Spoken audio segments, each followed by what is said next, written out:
وقضية جديدة من قفشة اللي سكنت 100 عقبة، مش سكنت الشرقية ام بي، سكنت 100 عقبة. ارجع يلا ارجع يلا، شايفك يلا اللي كنت عايز تحفل عليا يلا.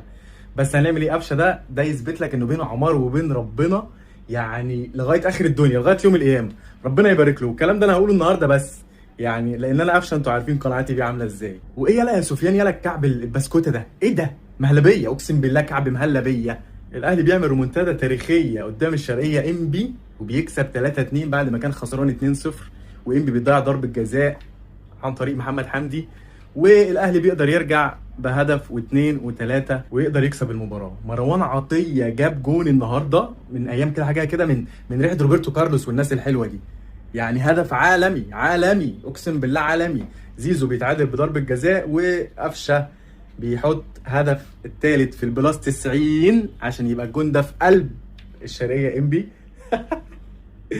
ونقدر نحصد اول 3 نقاط في مشوار بدايه الدوري. حسين عموته عنده اخطاء بالجمله في بدايه الماتش، يعني انت كنت مسيطر كويس جدا وعامل استحواذ كويس جدا وعامل ضغط عالي على الشرقيه ام بي، بس الدفاع ايه هادي رياض ده يا جدعان؟ ايه هادي رياض ده بجد؟ والله انا مش فاهم ومش متخيل ده.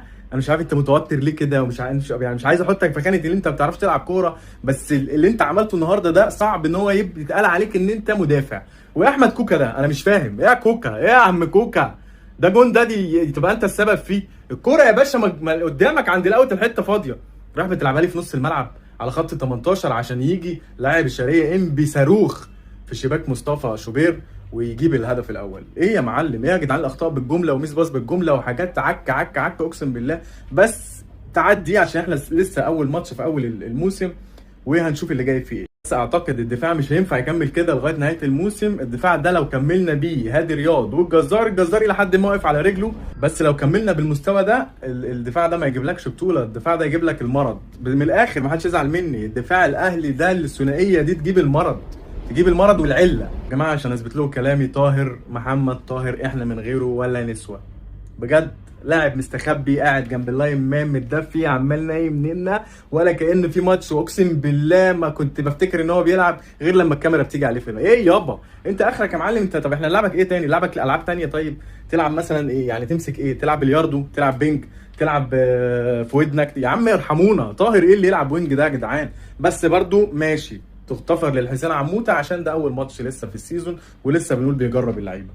فالصفقات مبشره جدا، التغييرات كويسه. حسين عموته عنده كوره، عنده فنيات، شخصيه على الخط بره، وده اللي احنا كنا مفتقدينه سنين كتير فاتت. فان شاء الله يعني اتمنى الخير للنادي الاهلي، وشكرا لجماهير النادي الاهلي العظيمه